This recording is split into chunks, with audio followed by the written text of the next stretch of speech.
Without further ado, let me introduce you to Natasha Allegri.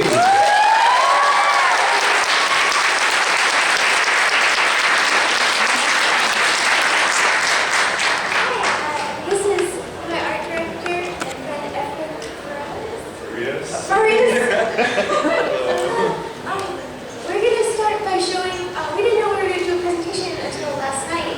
So the first scene, it'll start off, oh yeah, and if you're recording, it would be cool if you didn't record this.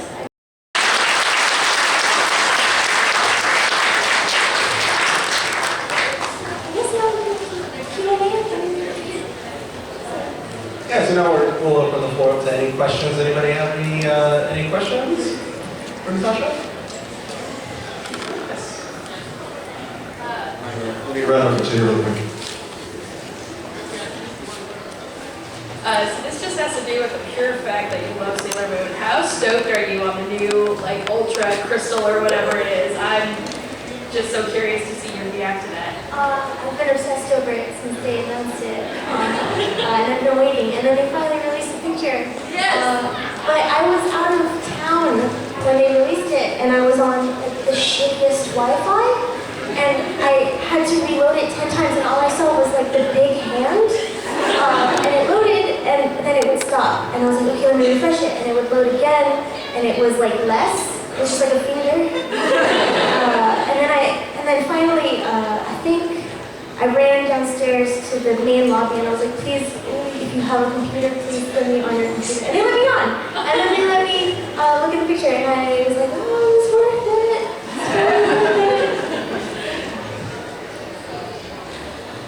it's worth it. Hi, so I came in a little late, so I'm sorry if you mentioned this, but I was wondering if the first season is going to have a theme song, and if it is, could you give us a little preview of it? We talked about this yesterday, the theme song, yeah. We wanted to do a theme song with credits, but we haven't gotten there yet for some reason, but if we do, it'll probably be by Babs, the composer. And we want to have PuppyCat sing it, but we're going to actually use the Vocaloid program to try to make him sing in English, so it's understandable. But if not, we'll ask Lynn, and I'm sure she'll be like, no, but she has to.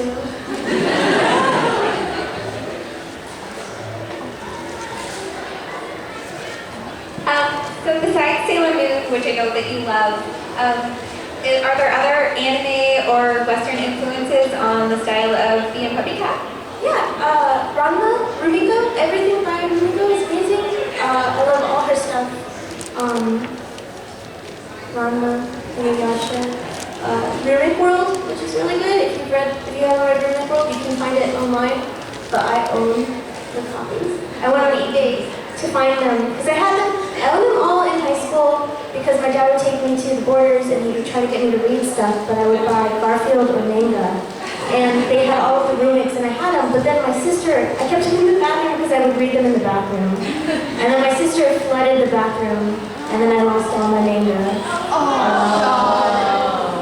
But then I found it on eBay. It was even cheaper on eBay than it was in the store. It was like $17.95, but then on eBay it was $8.75 with free shipping. So, but yeah, Princess Jellyfish is a new one that I watched recently. Yeah, I saw you earlier. You looked amazing. Well, everyone does a lot of the design too, so what animals are you?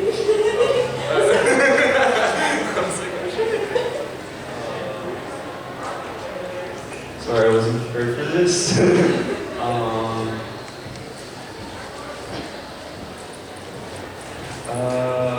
I watched a lot of Digimon.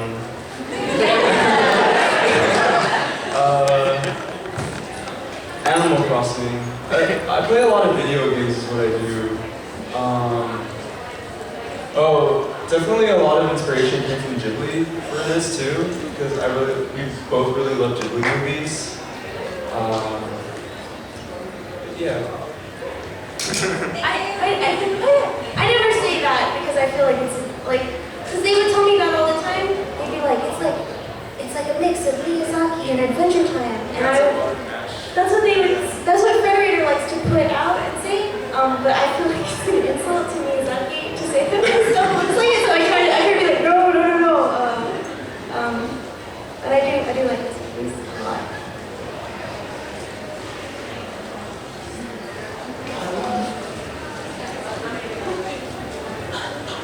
Hey, thanks for being here. I wanted to ask, since you brought up Garfield, and since I think there's sort of a Garfield influence in the design and personality of PuppyCat, how do you feel, because I think I'm not the only one in the room who had a massive Garfield collection when he was younger, and who actually earned a Cub Scouts collection badge for his Garfield collection. How do you think Garfield fits into the anime canon? Because it is something that we all grew up with alongside the rest of our anime collections from Japan.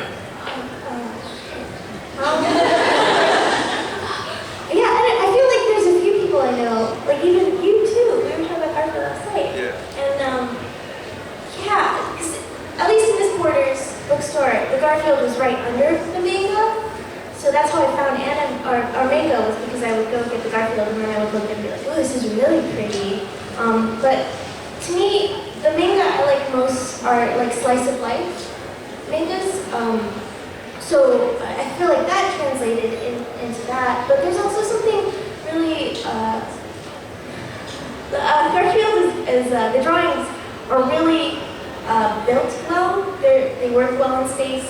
They feel 3D and solid, and I feel like that's in a lot of anime too. So that aesthetic is there. But in Be a PuppyCat, we actually copied the lasagna design from Garfield and put it in. So the casserole is like a Garfield lasagna. Yeah.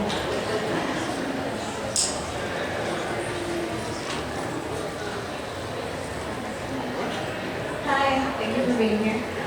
My question is, when did you first start having the ideas for being PuppyCat? When did you first start wanting to do, your short? Did you imagine, and also, did you imagine it would get as big as it did? I came up with Be a PuppyCat because Eric Coleman, who I really like Eric Coleman a lot because he's really cute. He's got this cat named Mew Mew, and it's not even his cat, but the cat forces itself into his home. He's got one of those iron gates, and it puts its claws in the iron gates, and it shakes the iron gates at like 3 a.m. So he hears it, and he can't avoid it. And then the cat makes him sit down. It screams until he sits down, and then it sits on his lap, and then if he tries to get up, it like claws at him. So, Eric Coleman asked me to pitch, and I really like Eric Coleman, so I didn't say no. And then I came up with that idea quickly. The idea I don't think is too original. It's really Sailor Moon, like super Sailor Moon. But I knew I wanted to do something with but with a main girl character. That was like, really important to me because I was doing design on Adventure Time, and whenever they would give me a girl character, and if there was a girl character in the design breakdown, they were like, oh fuck, you're gonna just sit and draw this girl over and over and over again, and then when it's due, you're going to really quickly finish the rest of the design. So I wanted to just be able to draw a girl over and over and over again, like I did before in a pitchboard. And then I really liked my cat, and I had just learned how to make a really good eggplant casserole, and I wanted to be able to draw that. And then that's how I did it. Is that okay? And then I didn't think it would do really well because I don't know why I didn't think that. I think that about everything I do. And but I'm really happy that we got to do more because now I get to work with people I really admire. And I'm really big fan of them. I've been hiring all the YouTube people that I like to do pieces. I got Hannah Hart, who does My Drop Kitchen. And then we also got Stephen Root, who is Bill Dotry from King of the Hill. He came in. This is amazing. And then I'm a big fan of Lynn, but I get to see her every time now. So, yeah. Hope that answered everything.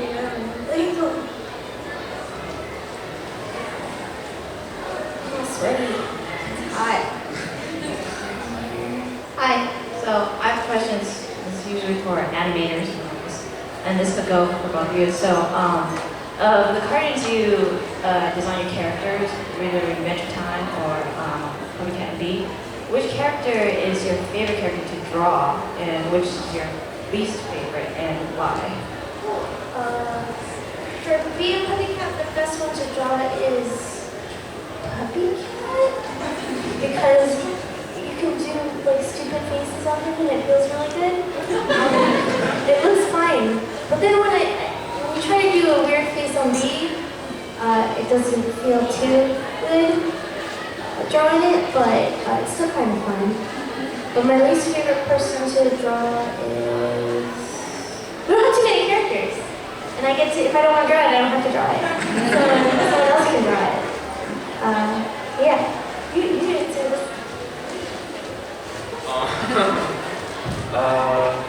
Probably my favorite to draw is also PuppyCat, just because it's so easy.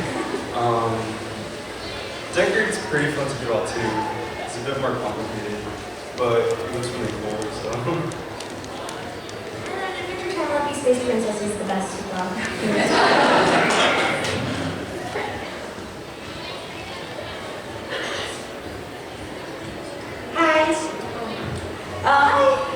I was just wondering what current shows or anime or cartoons are you guys into right now that are on or recently? I'm watching Vanderpump Rules on Bravo, which is the worst show in the world. But it's it just finished, but it's awesome. I watch really bad, I hate to admit it, I watch lots of really horrible Bravo TV. I moved into a place and they forced me to get cable. And then I didn't know how to work it, but it was on the Bravo channel. And so I was like, okay, this is what I'm watching. And it's taught me how to not act in front of people. These people, you watch and you're like, wow, they're really mean. Wow, they're really terrible. And they like to hurt people. And it's like, I don't want to do that. So I'll do the opposite of what these people do all day, every day. But good shows that I'm watching. I just bought all of Canada Hill on Netflix. Or no, I bought it all on iTunes, and then I bought them all. And then I got to season 7, and they closed off my credit card because they said it was suspicious activity. That I would buy so much TV at one time. So I'm gonna go and download that again. But I just saw the Lego movie, and it was really good. And then there's a documentary called Stripped that's out that I bought, but I haven't watched it yet. I just got Apple TV, so I'm buying everything. And the Stripped is about comics, and it's about how newspaper comics are starting to fade away, and web comics are starting to take over. And the trailer is awesome because it starts with really respected comic artists like the guy Jim Davis is in it, and also a bunch of newspaper people, and I think it's the guy who does, one of them says oh yeah, newspaper comics are dying and we don't know where to go to. He's like, I don't think web comics are the answer. And then he goes to Nedroid and someone next to Nedroid, and it's young people who do web comics, and they're like, get with the times, old man! Web comics are where it's at! And I was like, okay, I'm buying it!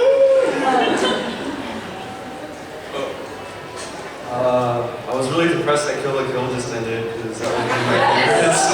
Yeah, and I was really sad with the ending too. Another favorite is Penguin Drum. I don't know if you guys have seen that. That one's really good, I really loved it. Attack on Titan, for sure.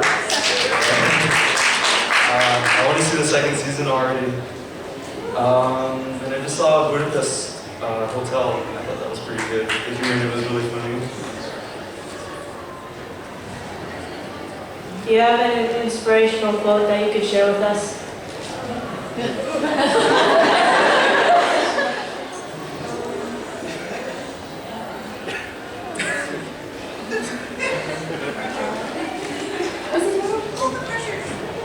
Follow your dreams. You can succeed. Cheesy boobs.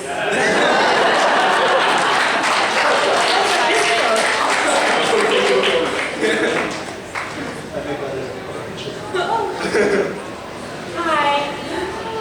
What did you want to stand out in being PuppyCat compared to your other projects? Oh yeah, I wanted to make something that wasn't mean. A lot of my because a lot of stuff now feels like kind of satire and kind of like making fun of something. It feels like a lot of stuff makes fun of something constantly, and I wanted to make something that didn't have that. that was my main goal, was to make something that was like really genuine, really heartfelt, even if it's like a little dorky. Kind of like a dad who's like, when your dad is like, I love you and I'm really glad we're a family, and you're just like, oh, dad. That's what I wanted PuppyCat to feel like your dad's saying something and it's like, God damn it.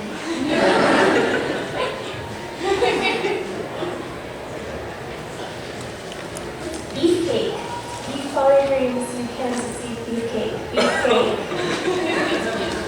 Oh yeah, that's good. Follow your dreams, you can achieve your goals. You can achieve. For Fiona and Kate, are you gonna make any more comics? I think I'm finished with my run, but the writers for being PuppyCat, one of them, Frank Gibson, is making a Fiona and Kate comic series called Baby Cakes, because they're really obsessed with turning things to babies. So like it's Fiona and Kate babies. It's gonna be really cute. Becky's doing the art and she's like amazing. So that'll be really good. How does it feel to see all the PuppyCat cosplayers here? Amazing! Everyone looks really pretty. Really good. Yes. I was just wondering how long it took to make the short that's online compared to the timeline of a complete episode that you're working on now. Because I know Adventure Time, I had heard, was about a year process, start to finish per episode, but they stack it to get it done in time. The short took a year and a half, but it wasn't because that's how much it took it. It was because I had a mental breakdown halfway through, and I thought that it was horrible, and I refused to work on it anymore. And Eric Coleman kept calling me, and I kept hiding in bed. And but it should have taken. Now it's taking us. I think we get about 6 months to do an episode, and they're stacked too. So we should have something up. I think I heard end of summer, early fall. This one will be done. The one I just showed you.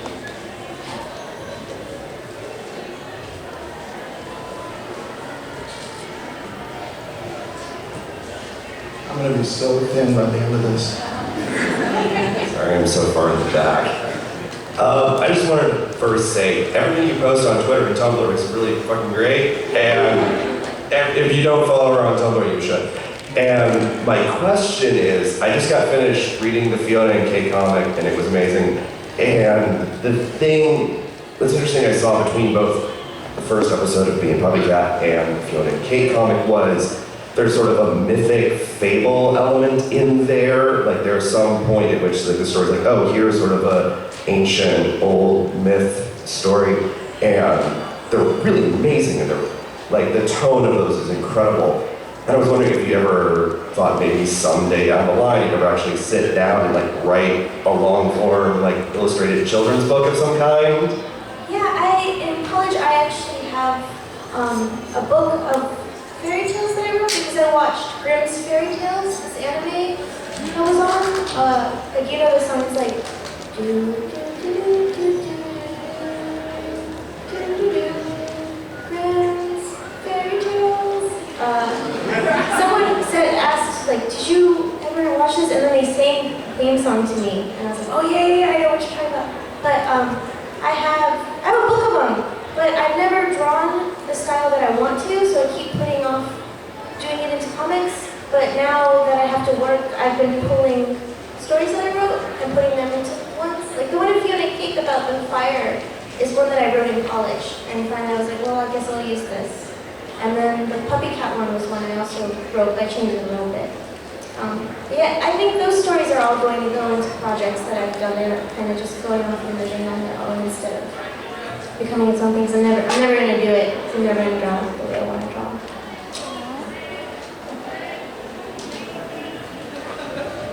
Do you know if there's going to be a crossover with the PuppyCat and Adventure Time? Is it here? No, WonderCon is going to have buttons with PuppyCat and Catbug hanging out. But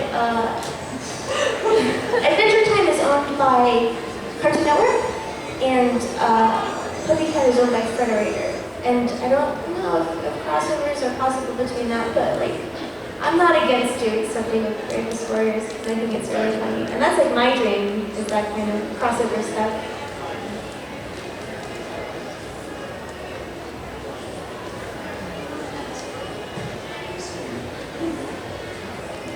Hi. So I was wondering, given the shorter nature of the episodes of being PuppyCat, and of course the style of humor, not to mention the time it takes, I'm wondering how you balance each individual episode with the larger plot line that I think you're trying to build.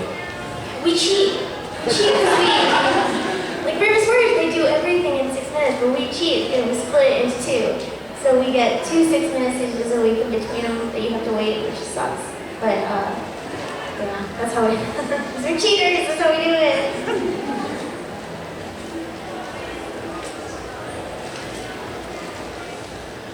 What do you have to say to like aspiring artists, like someone who's not motivated? What do you have to say? If you don't want to do it, that sucks, and you should do it. But if you feel like you don't know how to get to where you want, the best advice I can give is to just post anything you do online. Like get a blog or post on Twitter.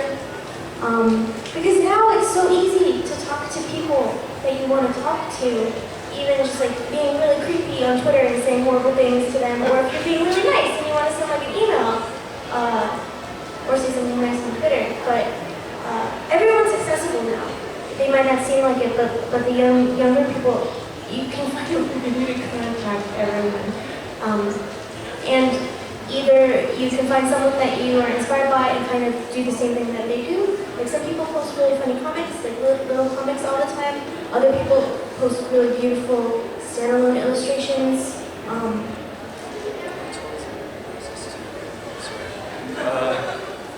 Sorry. Art's always like a learning process too, so you're always going to be hitting like hurdles. So it's just like probably best not to feel too bad on yourself, because like, you know, there's always going to be a wall that you're going to have to like overcome. Like, you know, looking at your favorite artists and seeing what they do, like it helps like keeping you and like to be inspired. So that, and I feel like looking at your favorite artists and getting inspired also like helps in driving you into like want to continue with art.